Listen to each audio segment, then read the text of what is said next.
Hello, disturb हो गया बीच में ना, तो कल मिस्त्री आ गया, फिर से कंटिन्यू करें। The mock hero is use to ridicule Shadwell. वो शैडवेल का व्यंग किया जाता है mock heroics.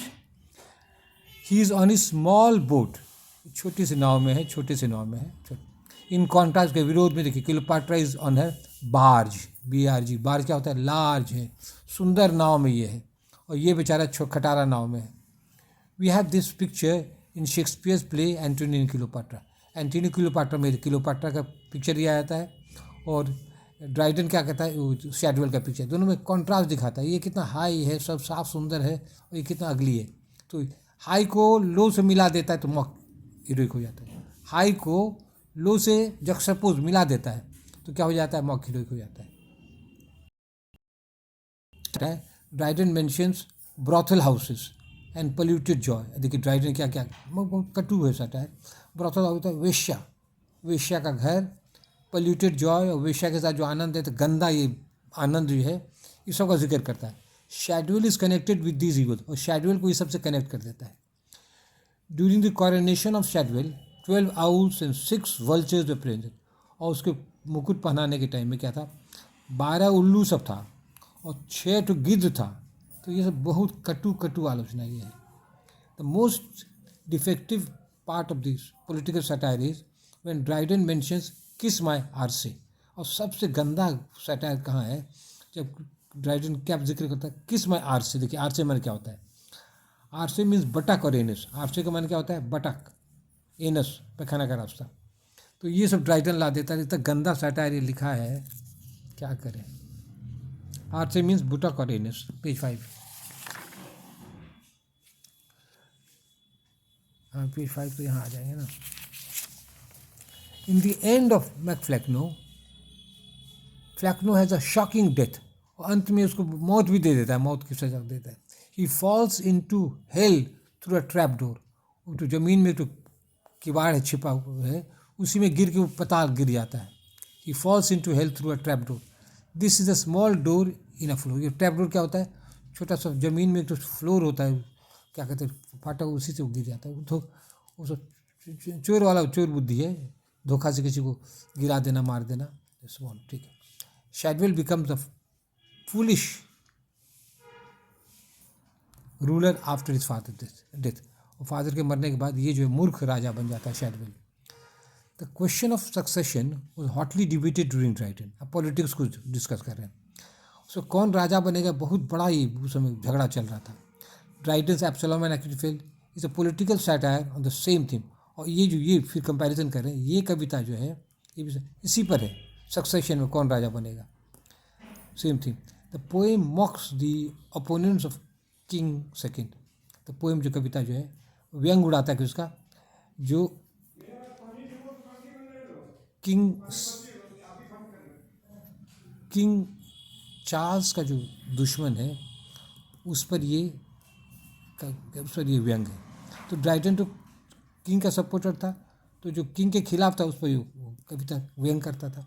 Dryden describes his opponent as white curd of ass's milk. देखिए कितना गंदा है। अपने दुश्मन को क्या कहता है? वाइट कर्ड, सफ़ेद दही है। किसका दही? गधे का दूध का। समझे नहीं? सबसे उसके लगता है उसके रंग जो है ना, उसका कुछ उसको बीमारी होगा, चरक बीमारी होगी, तो उसी पर ये व्यंग करता है। बहुत सब पर्सनल, बहुत कटु सटायर ये सब है। सम रीडर्स में wonder why Dryden wastage his time writing chips political satire. कुछ पाठक को लगता है कि ड्राइडन इतना टैलेंटेड आदमी था, इतना महान कवि था, ये सब गंदा गंदा सटायर क्यों लिखने लगा। अब देखिए, the readers must remember that in Dryden's society human life was in danger. उस समय क्या था? ड्राइडन समय सबका जान खतरे में था। इन religious and political disputes king Charles first was beheaded by Cromwell. देखिए, ये पॉलिटिकल और धार्मिक झगड़ा में किंग चार्ल्स फर्स्ट, ये वो फर्स्ट है, चार्ल्स फर्स्ट है, का गला काट दिया गया, बिहेडेड। कौन काटा? ये क्रॉमवेल था। क्रॉमवेल वॉज अ प्यूरिटन, कट्टरवाद है, प्यूरिटन था, प्यूरिटन डिक्टेटर। हिज डेथ, इसके मरने के बाद चार्ल्स सेकेंड, पेज 6 में आ रहा है, was called back to England from France. तो उसके बाद जब प्यूरिटन के डेथ के बाद चार्ल्स सेकेंड को फिर फ्रांस से वापस बुलाया गया। The Puritan Cromwell had close the play houses. ये प्यूरिटन कट्टरवाद जो था, नाटक रंगमंच को, सिनेमा हॉल तो नहीं, नाटक का घर सब जो था, प्ले हाउस को बंद कर दिया गया था। कौन? ये कट्टर Puritan. Charles second reopen the play houses. ये आया फिर ड्रामा को शुरू करा दिया। Dryden gave up the idea of composing an epic. Dryden जो है एपिक लिखने की जो उसका तमन्ना जो था, उसकी इच्छा जो थी, उसको छोड़ दिया। क्या क्या hero plays like all for love and Aurangzeb, ये नाटक लिखने लगा, all for love Aurangzeb. Charles second forgive some supporters of Cromwell. और चार्ल्स सेकंड जो है कुछ क्रॉमवेल के सपोर्टर को तो माफ़ कर दिया, दया दे दिया, छोड़ दिया, बट एग्जीक्यूटेड सम, कुछ को कटवा भी दिया, एग्जीक्यूटेड खत्म कर दिया। Life of the writers and poets was full of fear and uncertainty. तो राइटर की ज़िंदगी, कवियों की ज़िंदगी बहुत डर से भरा हुआ था, अनसर्टेनिटी था। ठीक है। The epic ambition of Dryden was realize in mock epic satire like MacFlecknoe. और इस माहौल में ड्राइडन एपिक नहीं लिख पाया, और क्या लिखा? व्यंग्यात्मक कविता लिखा, जैसे MacFlecknoe. Dryden translated the epic poem Aeneid of Virgil. और ड्राइडन क्या किया? एपिक कविता को ट्रांसलेट भी कर दिया, एनियड को कर दिया। Dryden could not compose his own epic as Milton did. वो अपना एपिक नहीं कंपोज कर पाया जैसे मिल्टन किया था। There was a decline in creative imagination.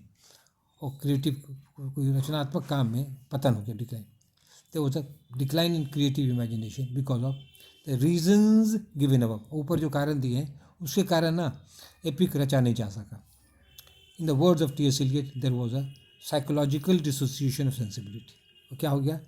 Psychological, मानसिक डिसोसिएशन, मन पतन, तोड़ ताड़ हो गया, डिसोसिएट, टूट टाट गया है सेंसिबिलिटी। देखिए सेंसिबिलिटी के बारे में हम समझा रहे हैं, ये लास्ट पेज है, सेंसिबिलिटी क्या होता है। In other words, people did not have the deep feeling for art and literature. तो उसमें लोगों को कला के लिए, साहित्य के लिए कोई डीप फीलिंग, खूब अच्छा वो लोग अच्छा, उन लोग को अच्छा एक्सपीरियंस उन लोगों को नहीं था, डिड नॉट डीप फीलिंग। और इस हालत में ड्राइडन जो है एपिक नहीं लिख पाया, और वो खाली सटायर लिख के रह गया। That's all. तो क्वेश्चन लिखते लिखते तो और अच्छा आंसर लिखाएगा। ठीक है, दैट्स ऑल, थैंक यू।